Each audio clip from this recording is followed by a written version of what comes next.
তগা, যে ব্যক্তি সীমা লঙ্ঘন করলো, আল্লাহর সীমানা আছে না নাই? প্রত্যেকটার তিনি কি দিয়ে দিয়েছেন? সীমা দিয়ে দিয়েছেন।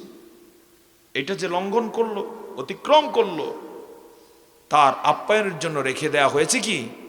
জাহিম। এই বিষয়ে আরেকটু ব্যাখ্যা। যেমন বিবাহিত পুরুষের সীমা কি? তার সীমা হলো তার স্ত্রী আছেন, তার সাথে সব আমোদ প্রমোদ হবে, তাকেই সে দেখা দেয়া যায়।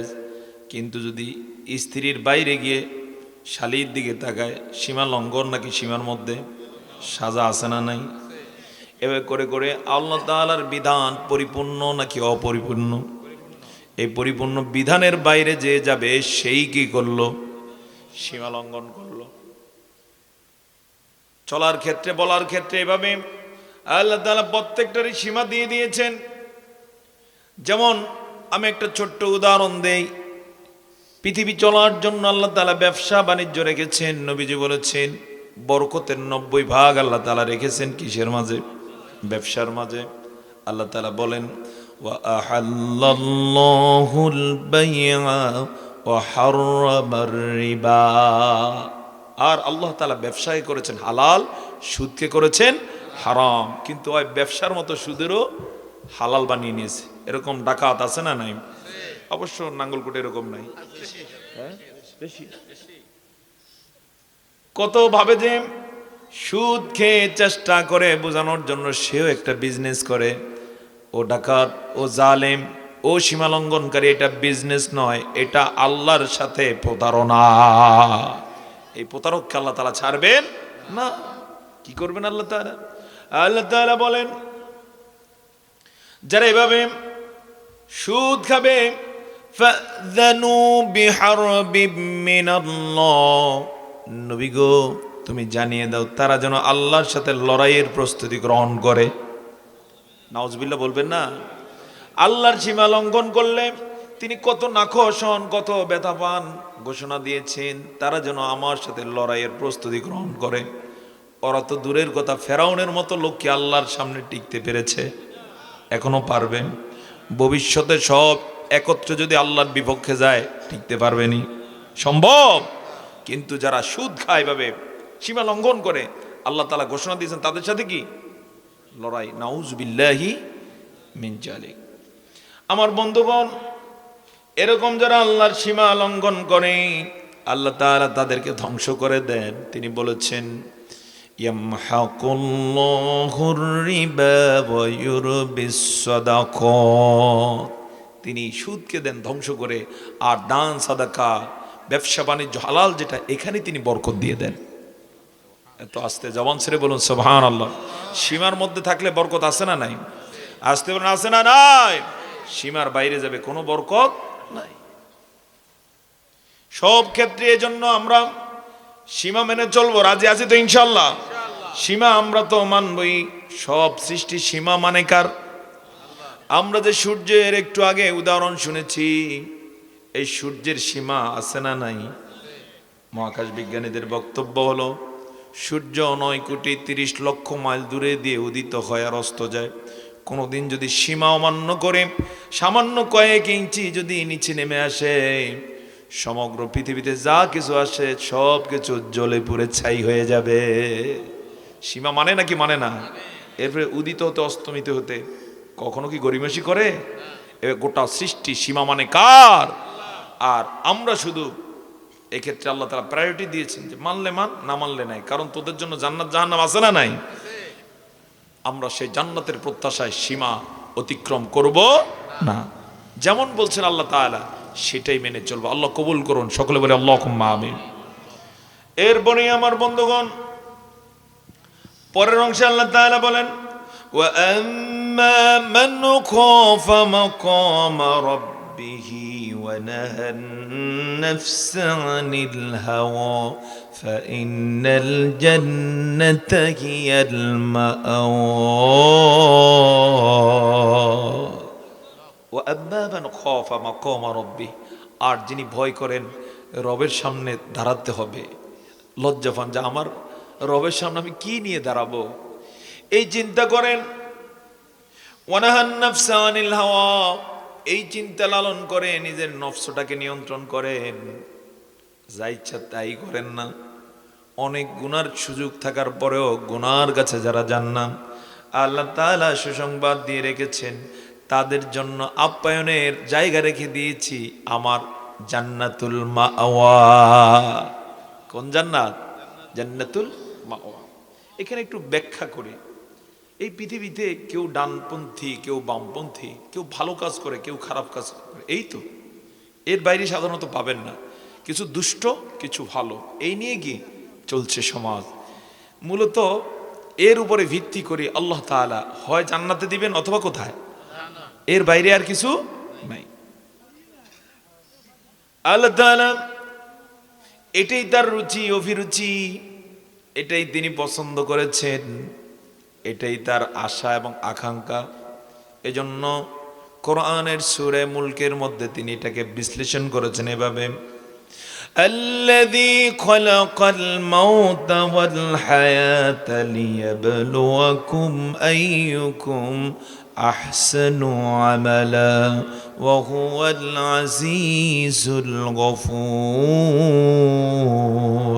سبحان الله বলুন। আল্লাহ তাআলা হলেন এমন সত্তা, আল্লাযী খলাকাল মাউতা, যিনি মরণকে সৃষ্টি করেছেন, ওয়াল হায়াতা, জীবন সৃষ্টি করেছেন, যেন তিনি তোমাদেরকে পরীক্ষা করতে পারেন কর্মের দিক থেকে কে সেরা হয়ে যায়। আহসানু আমালা, আল্লাহ তাআলা আহসানু আমালার অধিকারী হওয়ার তৌফিক আমাদের সকলকে দান করুন। লাঙ্গলকোটবাসীকে দান করুন, কুমিল্লাবাসীকে দান করুন, গোটা মুসলিম উম্মাহকে দান করুন। সকলে বলে আল্লাহুম্মা আমিন। লিয়াবলুয়াকুম আইয়ুকুম আহসানু আমালা। এটা কিভাবে করতে হবে? সকাল থেকে সন্ধ্যা, রাতে কিবা দিনে, প্রকাশ্যে কিবা গোপনে, যখনই যেই কাজ করব চিন্তা করতে হবে আমার এই কাজের মূল্যায়ন আমার আল্লাহ কিভাবে দিবেন। যে কাজটাই করবেন এবার যদি পর্যালোচনা করে করা যায়, তখনই দেখতে পাবেন আমার এইটা ঠিক অথবা এটা ঠিক নয়, বোঝা হয়ে যাবে। হবে না ইনশাআল্লাহ? মানুষ যদি এই পরখ করে চলে, অনেক কাজ দেখা যাবে ছেড়ে দিতে হবে যখন দেখবে এই কাজে কোনো বেনিফিট নাই, উল্টা সাজা আছে না নাই। কত কত কাজ যে আমরা করি দৈনন্দিন, যেই কাজে সাজা ছাড়া কিছু হয় না। এর মধ্যে একটা হচ্ছে গীবত করা, আছে না নাই? গীবত এক ভয়াবহ আকার ধারণ করেছে। পৃথিবীতে যত গুনাহ আছে এর মধ্যে অন্যতম মজার গুনাহ হচ্ছে কি? গীবত। চায়ের দোকানে বসছে, ব্যক্তি যতটুকু বড় নয় এর চেয়ে বড় ব্যক্তি নিয়ে চর্চা শুরু করছে। ভাবটা এরকম, নিজে বিশাল বুজুর্গ আর অন্য সব খারাপ। অবশ্য এই জাতীয় এই তালের লোক নাঙ্গলকোটলা এলাকায় নাই, আছে। এই যে সীমা লঙ্ঘন করলো, আল্লাহ বলছেন গীবত করো না, সে করলো, গুনাহ আছে না নাই? কি গুনাহ? নিজের মৃত ভাইয়ের গোশত খাওয়ার গুনাহ। নাউজুবিল্লাহ বলবেন না?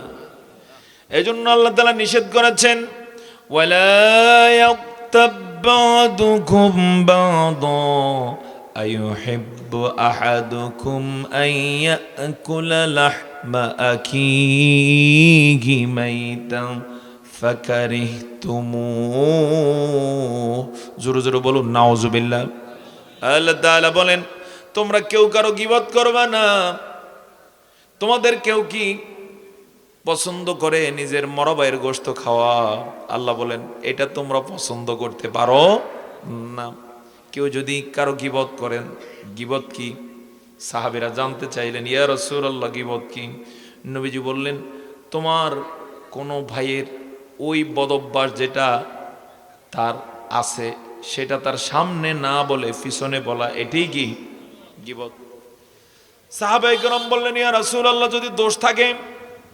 নবীজি বললেন সেটা গীবত। আর যদি দোষ না থাকে এরপরও বানায়া বানায়া বলে, তাহলে এটার নাম হলো বহতান, যার গুনাহ গীবতের চেয়েও ডাবল হয়ে যাবে। এরকম বহতানের ঘটনা আমাদের দেশে আছে না নাই? আসতে বলবেন আছে না নাই? আজকের পত্রিকায় হলো গত 15.5 বছরে বাংলাদেশ জামায়াতে ইসলামীর যে সকল নেতৃবৃন্দকে বিভিন্ন অপবাদ দিয়ে সর্বশেষ হত্যা করেছে, সেগুলোর একটার সাথে তাদের দূরতম সম্পর্ক নাই। আজকের আদালত স্তম্ভিত, লজ্জিত। এবং আদালতের পক্ষ থেকে বলা হয়েছে তারা তো আজকে বেঁচে নাই, কিন্তু তারা এই অপরাধের সাথে জড়িত ছিল না। এর মধ্যে অন্যতম হলেন আল্লামা দেলোয়ার হোসেন সাঈদী রাহিমাহুল্লাহু তাআলা আনহু। ইতোমধ্যে তাকে হত্যা করা হয়েছে, অথচ যেই কারণে তাকে রায় দেওয়া হয়েছে, জেলের মধ্যে আটকে রাখা হয়েছে, তার সাথে দূরতম সম্পর্ক তার নাই। কিন্তু যে জালেমগুলো এই কাজ করেছে, এই জালেমগুলোর সাজা আছে না নাই আল্লাহর কাছে? এরা বহতান করেছে, শুধু বহতান করে না, এরা হত্যার সাথে জড়িত। কথা বলেন ঠিক কিনা?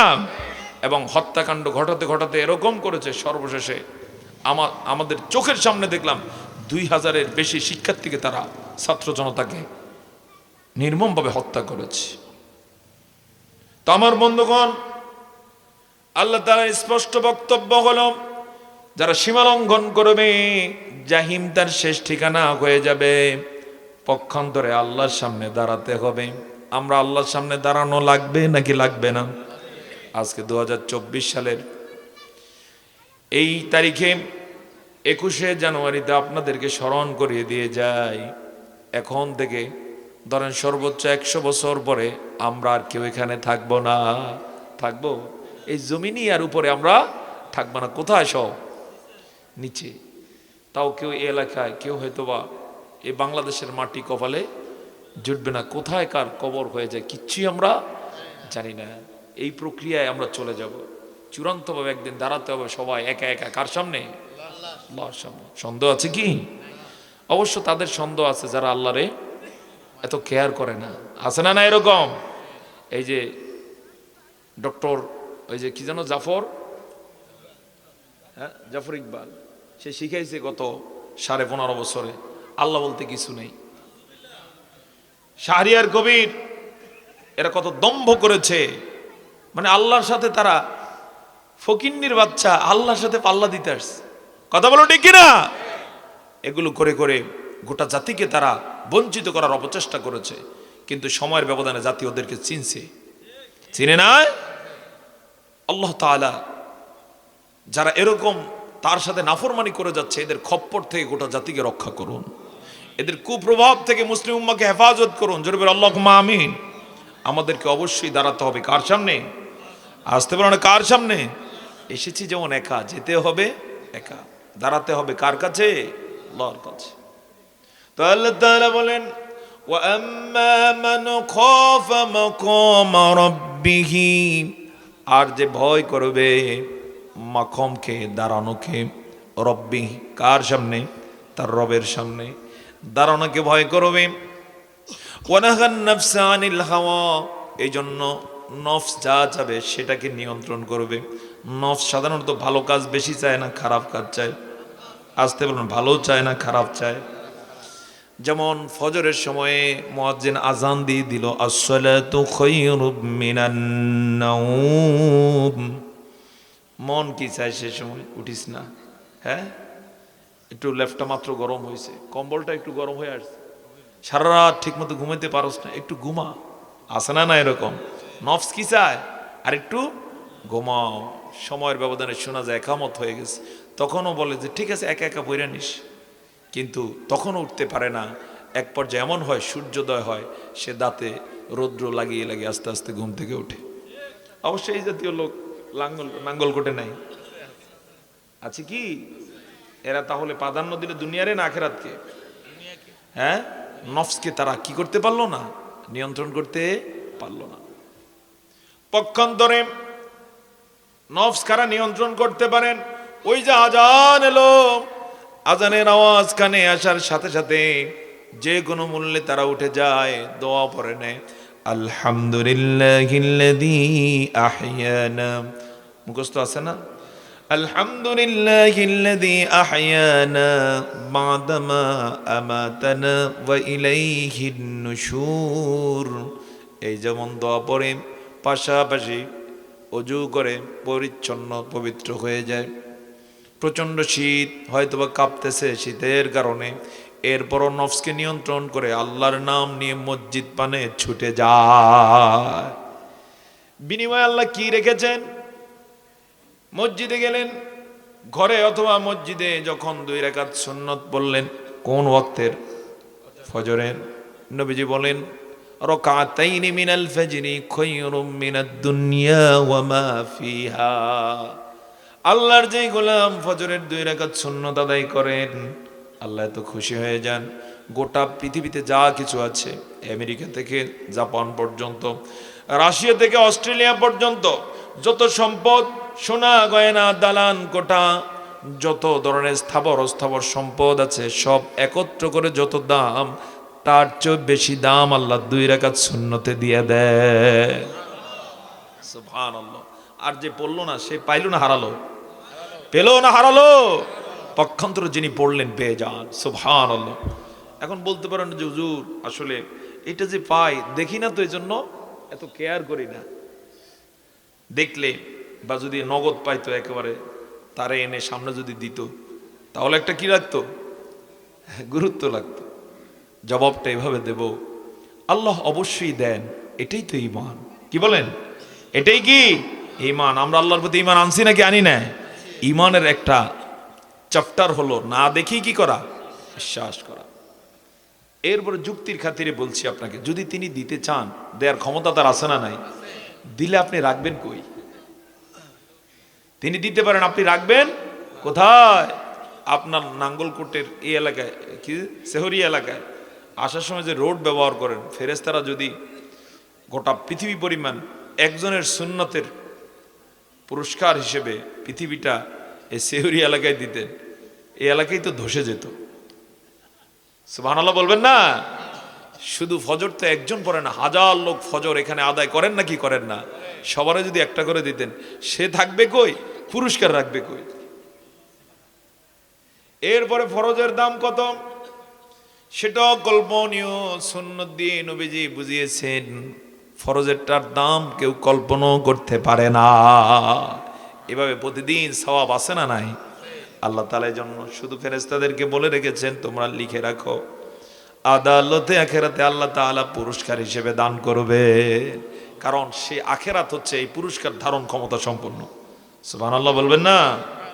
এরপর আমাদের যে চোখের জ্যোতি, চোখের পাওয়ার লেন্স যেই পরিমাণ, জান্নাতে যারা যাবে তাদেরটা কি এমন থাকবে না আরো বেশি থাকবে? বলতে পারেন? এটা আপনারা বুঝবেন। এই যে যুবকের চোখের জ্যোতি আর বুড়ার চোখের জ্যোতি সমান না। বুড়ারা কাছেও দেখে না এখন, কিন্তু যুবক বহুদূর দেখে। এর কারণ কি? কারণ যুবক এখনো এনার্জি তার আছে, আর এখানের যে এনার্জি জান্নাতের তুলনায় তা কিছুই না। জান্নাতে যিনি যাবেন, আল্লাহ সুবহানাহু ওয়া তাআলা তাকে আদম আলাইহিস সালামের স্ট্রাকচারে, আদমের যে বডি ফিটনেস ছিল, সমমানের ফিটনেস দিয়ে জান্নাতে প্রবেশের ব্যবস্থা করবেন। সেখানে তার দৈর্ঘ্য প্রস্থ ছিল, দৈর্ঘ্য ছিল 60 গজ। কত? 60 গজ। এই মানের ব্যক্তি হিসেবে যখন প্রবেশ করবে, তার চোখের জ্যোতি থাকবে তীব্র। সুবহানাল্লাহ বলবেন না? এরপরে সেই মানের সুঠাম দেহ, খেতে হবে সেই মানের, সেই মানেই আল্লাহ তাআলা তাকে আপ্যায়নের ব্যবস্থা রেখে দিয়েছে। তা আমার বন্ধুগণ, আল্লাহর সামনে দাঁড়াতে হবে, এই চিন্তা করে যারা নফসকে নিয়ন্ত্রণ করে সালাত আদায় করবে, যাকাত দিবে, রমাদানের রোজা রাখবে, আল্লাহ যত বিধান দিয়েছেন বিধানগুলোকে মানবে, আল্লাহর জমিনে আল্লাহর আইন বাস্তবায়নে যারা কাজ করবে, তাদের জন্য আল্লাহ তাআলা আপ্যায়নের জান্নাত রেখে দিয়েছে। আল্লাহর জমিনে আল্লাহর আইন বাস্তবায়নের দরকার আছে না নাই? আমাদের দেশে সে আইন আসেনি? হ্যাঁ, গত 54 বছর পর্যন্ত যারা দেশ চালালো, কোরআন হাদিস দিয়ে মিলিয়ে দেখতে পারি একটাও মুসলমানের কাতারে পড়ে না। বলতে পারেন কি বলেন হুজুর, এরা বুজুর্গ ছিল এক একজন। আমরা কোরআন হাদিস মিলালে দেখি বুজুর্গ নয়, ওরা ছিল সীমা লঙ্ঘনকারী। আসতে বলবেন না, কথা ঠিক না? সীমা কিভাবে লঙ্ঘন করেছে? আল্লাহ বলেছেন আলা লাহুল খলক ওয়াল সৃষ্টি যার, আইন চলবে তার। আর কেউ আসছে আইন নিজেরটা প্রতিষ্ঠা করেছে, কেউ বাপেরটা, কেউ স্বামীরটা। ঘটনা আছে না নাই? আসতে বলবেন না, আছে না নাই? তাহলে সীমা কি করেছে? লঙ্ঘন করেছে। অথচ আল্লাহ কত সুযোগ দিয়েছিলেন, যদি একটু কাজে লাগাতো এই জাতির ভাগ্য পরিবর্তন হয়ে যেত। কথা বলেন ঠিক না? এই সীমা লঙ্ঘন বারবার করেছে। কেন করেছে? জবাব যেন এখানে আছে। মূলত আল্লাহর সামনে দাঁড়াতে হবে, সান মিয়া এত বুঝতে পারে না। যেমনই ভাবে গত 15.5 বছরে যারা স্বৈরাচারের ভূমিকা পালন করেছে, তারা বুঝতে পারে না যে 2024 সালে বাচ্চাদের হাতেই পতন হয়ে যাবে। কথা বলুন ঠিক না? আল্লাহ তাআলা অতীতে যত ভুল এ জাতি করেছে, এই ভুল থেকে বর্তমান তরুণ প্রজন্ম, ছাত্র জনতা সহকারে গোটা জাতিকে সেই ভুল শুধরে ভালো কাজ নিশ্চিত করার তৌফিক দান করুন। আমরা আল্লাহর সামনে দাঁড়াতে হবে, কোনো সন্দেহ আছে কি? কোনো সন্দেহ নাই, দাঁড়াতেই হবে। এর অনেক উপমা দেয়া যায়, শুধু এতটুকু বলবো, আল্লাহর সামনে দাঁড়ানোর জন্যই মূলত মৃত্যু হয়ে যায়। কারো মৌত কি কখনো ঠেকানো যায়? আসতে বলো ঠেকানো যায়?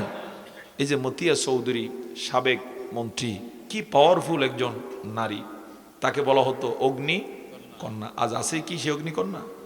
কথা বলুন, আছে কি? নাই। এবার ভালো হোক মন্দ হোক, সকলকে একে একে চলে যেতে হচ্ছে। কোথায়? আদালতে। আখেরাতের জন্য তাদের যাত্রা শুরু হয়ে গেছে। আল্লাহর সামনে দণ্ডায়মান হওয়ার জন্য যে ট্রেন যাত্রা শুরু করেছে সবার, সে কেউ আগে যাচ্ছে, কেউ পরে যাচ্ছে। আজকে একজন উপদেষ্টা মারা গেলেন, জানছেন তো? উপদেষ্টা হাসান আরিফ আর দুনিয়াতে নেই। এই মাত্র, আহারে, যে সময় দায়িত্ব গ্রহণ করেন, শপথ নেন, হয়তো কল্পনাও করেন নাই যে এত ক্রাইসিস মোমেন্টে দায়িত্ব পালন করতে গিয়ে মাত্র 3 মাসের ব্যবধানে আর থাকবেন না। সুবহানাল্লাহ বলবো না? সুবহানাল্লাহ বলুন। আল্লাহ তাআলা এই উপদেশটাকে জান্নাতের মেহমান হিসেবে কবুল করুন। কোনো ভুল ত্রুটি করে গেলে আল্লাহ তাআলা দয়া করে মাফ করে দিন। কিন্তু যতটুকু জানা গেছে ভালো মানুষ ছিলেন। কি ছিলেন? ভালো মানুষ। চেষ্টা করেছে, অল্প কয়েকদিন সময় পেলেন। এটাই তো দুনিয়া। এর মধ্য দিয়ে আবাদান চলতে হবে আদালতে, আখিরাতে। সুবহানাল্লাহ। তো আমার বন্ধুগণ, স্পষ্ট কথা হলো, ওয়া আম্মা মান খাফা মাকাম রাব্বিহি, যে ব্যক্তি রবের সামনে দাঁড়াতে হবে এটাকে ভয় করবে। ওয়া নাহান নাফসা আনিল হাওয়া, নফসকে সব ধরনের কুপ্রবৃত্তি থেকে যারা কন্ট্রোল করবেন সকল কাজে। আল্লাহর আইন বাস্তবায়নের ক্ষেত্রে কন্ট্রোলের দরকার আছে না নাই? নফস বলবে আল্লাহর আইন বাস্তবায়ন করলে 2 তলা 10 তলা বিল্ডিং তুই করতে পারবি না, এজন্য এখানে আল্লাহর আইন চলে না। যার কারণে দুনিয়াতে মানব রচিত আইনের পিছনে তুই থাক, চাঁদাবাজি করতে পারবি।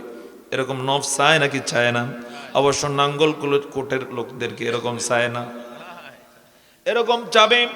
সেক্ষেত্রে ইমানদার যিনি হবেন, সেক্ষেত্রে আল্লাহর প্রিয় গোলাম যিনি হবেন, করণীয় কি হবে? নফসটাকে তখন তিনি কন্ট্রোলে নেবেন, বলবেন আমার রব বলছেন যা আমি করব তা। বলেন আমার রব বলছেন যা আমরা করব তা। পারবো কিনা? ইনশাআল্লাহ।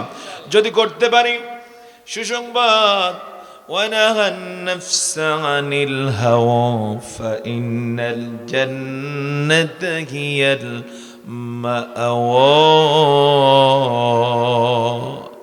জান্নাত হয়ে যাবে তার শেষ ঠিকানা। সুবহানাল্লাহ। আমাদের শেষ ঠিকানা দুনিয়া না। কিন্তু পৃথিবীতে যত দামি বাড়ি করুন না কেন, লিখতে পারবেন না এটা স্থায়ী বাড়ি। কারণ এমনও ঘটনা আছে, 5 তলা বিল্ডিং করতেছিল বুড়া, রিটায়ারমেন্টের টাকা দিয়ে করতে করতে 5 তলার ছাদ ঢালাই যেদিন, সেদিন তার অসুস্থতা শুরু। হসপিটালে নেওয়া হলো, আইসিইউতে 4-5 দিন ছিলেন। বাড়ির কাজ শেষ হয় না, তিনি চলে গেলেন। ঘটনা আছে না নাই? এর দ্বারা কি প্রমাণ হয়? পৃথিবী আমাদের আসল ঠিকানা নয়। পৃথিবী আমার আসল ঠিকানা নয়, মরণে কি দিন মুছে দেবে সকল রঙিন পরিচয়। পৃথিবী আমার আসল ঠিকানা নয়। সুবহানাল্লাহ। মিছে ক্ষমতার দ্বন্দ্ব, মিছে গান কবিতার ছন্দ, মিছে অভিনয় নাটকের মঞ্চ, মিছে জয় আর পরাজয়। পৃথিবী আমার আসল ঠিকানা নয়, মরণে কি দিন মুছে দেবে সকল রঙিন পরিচয়। পৃথিবী আমার আসল ঠিকানা নয়।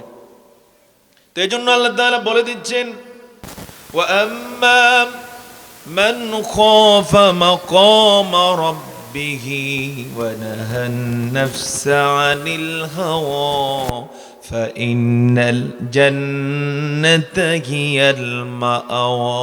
যে ব্যক্তি তার নফসটাকে নিয়ন্ত্রণ করবে সব সময়, আল্লাহর জমিনে আল্লাহর আইন বাস্তবায়নে নফস যত ফুসলানি দেখ না কেন, সে বলবে আমার রব আল্লাহ, আমার রবের পক্ষে আমি আছি, মরি তো বাঁচি, অসুবিধা নাই, সুবহানাল্লাহ। এভাবে সকল কাজে মানবো কাকে? কার আদেশ মানবো?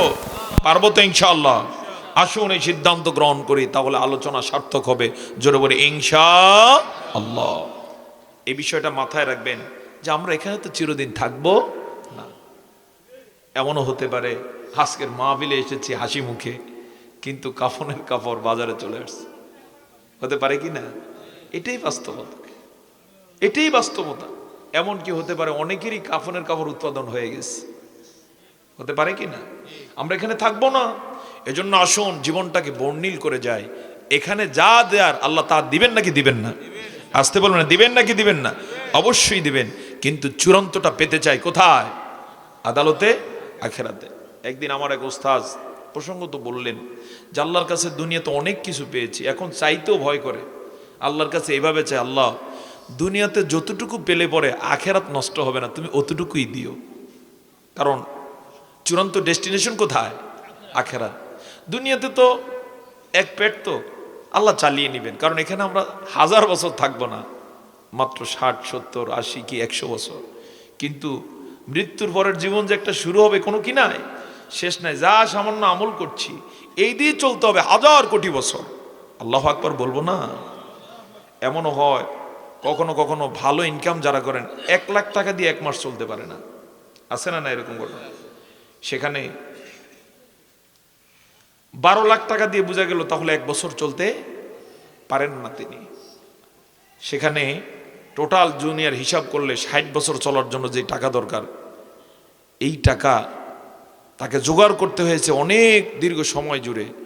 সাপোজ সে 5 কোটি টাকা পেলে 5 কোটি টাকা দিয়ে 60 বছর চলতে পারবে, কিন্তু পরকালীন জীবনের জন্য 60 কোটি টাকা তো কখনো দানই করলাম না, করছি কখনো? কিছুই করি না। এরপরে ভালো যা আমল করার হিসাব করলে দেখা যায় সারাদিনে যা কাজ করি বেশিরভাগই দুনিয়া নিয়েই ব্যস্ত। আজকের যারা মাহফিল আসছে সারা জীবন এভাবে হিসাব করলে কয়টা মাহফিল শুনলাম? তুলনায় কি বেশি? এরপরে কোরআন যা বললাম, হাদিস যা শিখলাম, আমল যা করলাম, হিসাব করলে দেখা যায় দুনিয়া নিয়ে বেশি ছিলাম ব্যস্ত। দুনিয়া নিয়ে এত ব্যস্ত থাকার বড় যা ইনকাম করলাম এই দিয়ে দুনিয়াতে ভালো চলতে পারতেছি না, সেখানে আদালতে আখেরাতের বিশাল জীবনে কিভাবে চলবো চিন্তা করার দরকার আছে না নাই? আসতে আছে না নাই? এই জন্য আল্লাহর কাছে বিনয়ের সাথে দোয়া করা দরকার। আল্লাহ অনেক ভুল হয়েছে, অনেক সময় বরবাদ করে দিয়েছি, দুনিয়াকেই প্রাধান্য দিতে গিয়ে অনেক কিছু নষ্ট করে ফেলেছি। এখন থেকে যেন তোমাকে ভয় করে চলতে পারি, যা করব তোমার কাছে পাওয়ার জন্য করব। রাজি আছে কিনা ইনশাআল্লাহ? আল্লাহ কবুল করুন, সকলে বলে আল্লাহুম্মা আমিন। আল্লাহ এগুলো শিখিয়ে রেখেছে।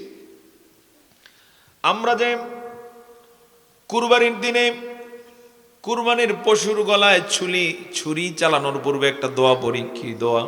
কুল ইন্না সালাতি ওয়া নুসুকি ওয়া মাহইয়ায়া ওয়া মামাতি লিল্লাহি রাব্বিল আলামিন। তুমি বলো আমার নামাজ, তারপরে কি? আমার কুরবানি, আমার জীবন, মরতে হইলে মরণ সব কার জন্য হবে? চিৎকার করে বলুন, কার জন্য হবে? এবার ফর্মুলা মিলান তো সবকে আল্লাহর জন্য ঘোষণা দিতে পারছি? অনেক কিছুই মনে করি নিজের জন্য, এজন্য সেখানে গন্ডগোলও আছে না নাই? বলতে হবে আমার যা আছে সব কার জন্য? আল্লাহর জন্য। আল্লাহ কবুল করুন, সকলে বলে আল্লাহুম্মা আমিন। তাহলে আলোচনা করলাম কোন সূরা থেকে? সূরাতুন নাজিআত। কোন সূরা?